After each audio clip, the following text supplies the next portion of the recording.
Hello అండి, అందరికీ నమస్కారం. మనమందరం కూడా ప్రజెంట్ ఏఐ యాప్స్ని యూజ్ చేస్తుంటాము. అందులో ChatGPT, AI tools and ఇంకా చాలా యాప్స్ని యూజ్ చేస్తుంటాము. ఈ పెద్ద పెద్ద యాప్స్ అండ్ టూల్స్ కాకుండా మార్కెట్లో కొత్తగా ఇంకా చాలా యాప్స్ వస్తుంటాయి.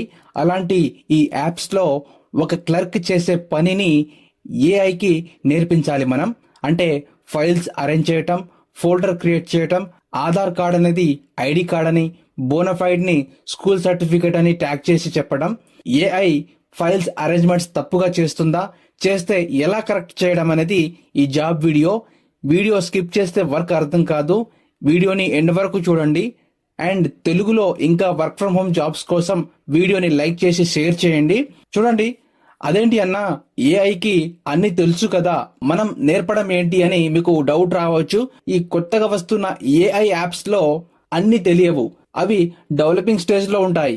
ఫస్ట్ ఏఐని డెవలప్ చేసేది ఒక మనిషి అని అర్థం చేసుకోండి.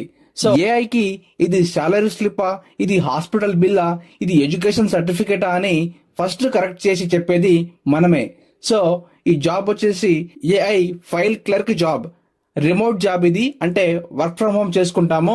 క్లర్క్ అంటే నార్మల్ ఫైల్ అరేంజ్ చేసే జాబ్ కాదు. ఇది నార్మల్ గా క్లర్క్ అంటే ఏం చేస్తారు, ఫైల్స్ అరేంజ్మెంట్స్, డేటా ఎంట్రీ లాంటి వర్క్ చేస్తారు. మనం దాన్ని గుమస్తా చేసే పనిగా కూడా అంటాము. కానీ ఇక్కడ ఏఐ క్లర్క్ అంటే ఏఐ సిస్టమ్స్ కి డాక్యుమెంట్స్ ని ఎలా మేనేజ్మెంట్ చేయాలో నేర్పించే జాబ్. అంటే మీరు ఏఐకి ఒక టీచర్ లాగా వర్క్ చేస్తారు. చూడండి, ఇప్పుడు యాక్చువల్ గా వర్క్ ఎలా ఉంటుందో లైవ్ ఎగ్జాంపుల్ తో సహా చూపిస్తాను. చూస్తేనే వర్క్ ఎలా చేయాలో అర్థమవుతుంది. జాబ్ వచ్చిన తర్వాత ఇబ్బంది పడవద్దు వర్క్ గురించి. అందుకే వీడియోని ప్రాక్టికల్ గా అండ్ ఎగ్జాంపుల్ పర్పస్ ఈ వర్క్ ఎలా ఉంటుందో చూపిస్తున్నాను. ఎగ్జాంపుల్ 1 చూడండి. ఏఐ కూడా కన్ఫ్యూజ్ అవుతుంది. సపోజ్ ఏఐకి 3 ఫైల్స్ ఇచ్చాము అనుకోండి. Ramesh PDF, Anitha PDF, Suresh PDF, ఇలా 3 ఫైల్స్ ఇచ్చాము అనుకోండి. వాటిని ఏఐ ర్యాండమ్ గా అరేంజ్ చేసింది అనుకుందాము. మనం ఏం చేస్తాము అంటే ఆల్ఫాబెటికల్ ఆర్డర్ లో కరెక్ట్ చేస్తాము.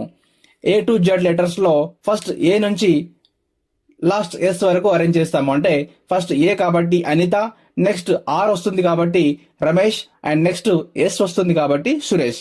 ఇలా అరేంజ్ చేస్తాము. దెన్ ఏఐ అబ్జర్వ్ చేసి ప్యాటర్న్ నేర్చుకుంటుంది, గుర్తు పెట్టుకుంటుంది. సింపుల్ గా ఇలా నేమ్స్ అని కాదు, వేరే ప్యాటర్న్స్ ఉండవచ్చు, వేరే అనిమల్స్ నేమ్ ఉండొచ్చు, ఆర్ వేరే డిఫరెంట్ టైప్ ఆఫ్ వర్డ్స్ ఉండొచ్చు, డిఫరెంట్ టైప్ ఆఫ్ పారాగ్రాఫ్స్ ఉండొచ్చు.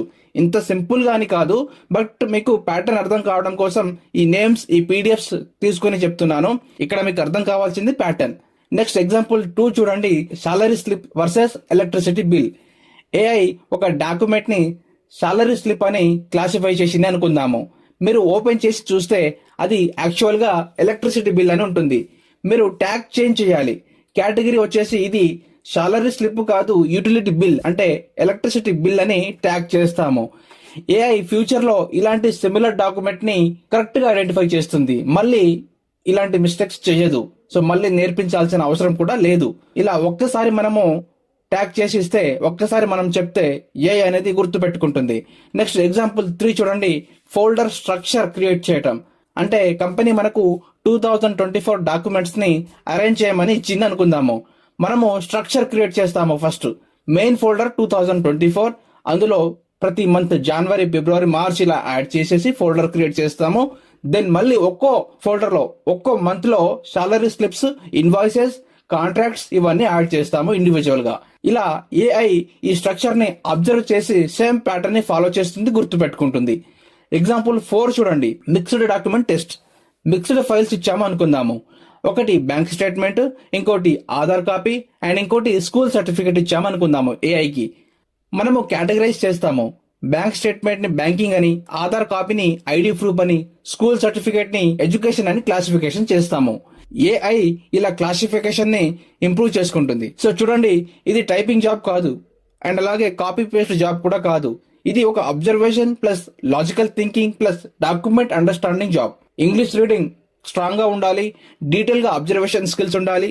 అండ్ ఈ వర్క్ ఎవరు చేయగలరు, ఈ వర్క్ ఎవరికి సూటబుల్ అంటే ఇంతకు ముందు మీకు డేటా ఎక్స్పీరియన్స్ ఉన్న వాళ్ళకి ఇది సెట్ అవుతుంది, అండ్ ఆఫీస్ లో క్లర్క్ వర్క్ చేసిన వారికి ఇది షూట్ అవుతుంది, అండ్ రికార్డ్స్ మేనేజ్మెంట్ ఎక్స్పీరియన్స్ ఉన్న వాళ్ళకి ఇది suitable, and library background experience ఉన్న వాళ్ళకి, అండ్ ఏఐ ఫీల్డ్ లో ఈ వర్క్ చేయడానికి ఇంట్రెస్ట్ ఉన్న వారికి ఈ వర్క్ అనేది సూటబుల్. వీటికి గనుక మీ ప్రొఫైల్ మ్యాచ్ అయితే ఖచ్చితంగా మీరు అప్లై చేయండి. అండ్ ఇంపార్టెంట్ అండి, అప్లై చేసే ముందు జాబ్ డిస్క్రిప్షన్ అండ్ కంపెనీ ఇవన్నీ మీరు కూడా చెక్ చేసుకోండి. అండ్ ఇది 100% ఫ్రీ జాబ్. ఎవరికి ఎటువంటి 1 రూపీ కూడా మీరు పే చేయాల్సిన అవసరం లేదు. మనీ అడిగితే ఎవరికి మనీ ఇవ్వకండి. అలాగే క్రెడిట్ కార్డ్ డీటెయిల్స్, మీ ఏటీఎం కార్డ్ డీటెయిల్స్ ఎవరికి ఇవ్వద్దు. పర్చేస్ చేయడం లాంటివి చెప్తే ఎవరు కూడా పర్చేస్ చేయొద్దు. డిస్క్రిప్షన్ లో ఇచ్చిన అఫీషియల్ వెబ్సైట్ లో మాత్రమే అప్లై చేయండి. వేరే ఎక్కడ కూడా మీరు అప్లై చేసుకోవద్దు. ఈ జాబ్ కి సంబంధించిన లింక్ నేను డిస్క్రిప్షన్ లో ఇస్తాను, మీరు అక్కడి నుంచి మాత్రమే అప్లై చేసుకోండి. ఎక్కడైనా మనీ అడిగితే, మీకు ఎక్కడైనా ఎవరైనా మీ నుంచి మనీ అడిగితే మాకు ఇన్ఫార్మ్ చేయండి ఆర్ కామెంట్ చేయండి. మా మెయిల్ ఐడి డిస్క్రిప్షన్ లో ఇచ్చాము, మాకు మెయిల్ కూడా స్క్రీన్ షాట్స్ పెట్టండి. అప్లికేషన్ ఎలా చేయాలో చూడండి. డిస్క్రిప్షన్ లో లింక్ ఇచ్చాను, ఓపెన్ చేస్తే మీకు ఈ పేజ్ ఓపెన్ అవుతుంది. వన్స్ మీరు ఈ డిస్క్రిప్షన్ అంతా కూడా రీడ్ చేయండి. దెన్ మీ first name, last name, email address and phone number and country select చేసుకొని మీ లింక్డ్ఇన్ ప్రొఫైల్ యూఆర్ఎల్ ని ఇక్కడ పేస్ట్ చేయండి. లింక్డ్ఇన్ ప్రొఫైల్ యూఆర్ఎల్ అర్థం కాకపోతే యూట్యూబ్ లో సెర్చ్ చేయండి. ఒక మంచి లింక్డ్ఇన్ ప్రొఫైల్ ని బిల్డ్ చేసుకోండి. లింక్డ్ఇన్ ప్రొఫైల్ ఎలా బిల్డ్ చేయాలో యూట్యూబ్ లో చాలా వీడియోస్ ఉంటాయి, ఒకసారి అవి చూడండి. చాట్ జీపీటీని అడగండి. ఒక మంచి ప్రొఫైల్ బిల్డ్ చేసుకొని ఆ ప్రొఫైల్ యూఆర్ఎల్ లింక్ ని ఈ ప్లేస్ లో పేస్ట్ చేయండి. ప్రొఫైల్ బిల్డ్ చేయడం తెలియకపోతే డిస్క్రిప్షన్ లో వీడియో లింక్ ఇస్తాను, చూడండి. దెన్ అప్లోడ్ యువర్ రెజ్యూమ్ అనేది కరెక్ట్ గా మెయింటైన్ చేసి, కరెక్ట్ గా బిల్డ్ చేసి, ఇలాంటి మిస్టేక్స్ లేకుండా రెజ్యూమ్ ని ఇక్కడ అప్లోడ్ చేయండి. నెక్స్ట్ ని క్లిక్ చేసి రిమైనింగ్ డీటెయిల్స్ కూడా మీరు ఫిల్ చేసి సబ్మిట్ చేయండి. ఆ తర్వాత మీకు ఫర్దర్ మెయిల్స్ కానీ, సెలక్షన్స్ మెయిల్స్ కానీ మీకు మెయిల్ ద్వారా వస్తాయి. చెక్ చేస్తూ ఉండండి అండ్ ఫాలో అవ్వండి. మెయిల్స్ అర్థం కాకపోతే screenshots or text copy చేసి ఇదేంటి అని చాట్ జీపీటీని అడగండి. సో ఇలా నెక్స్ట్ ప్రాసెస్ ని ఫాలో అవ్వండి. ఓకే అండి, థ్యాంక్ యూ.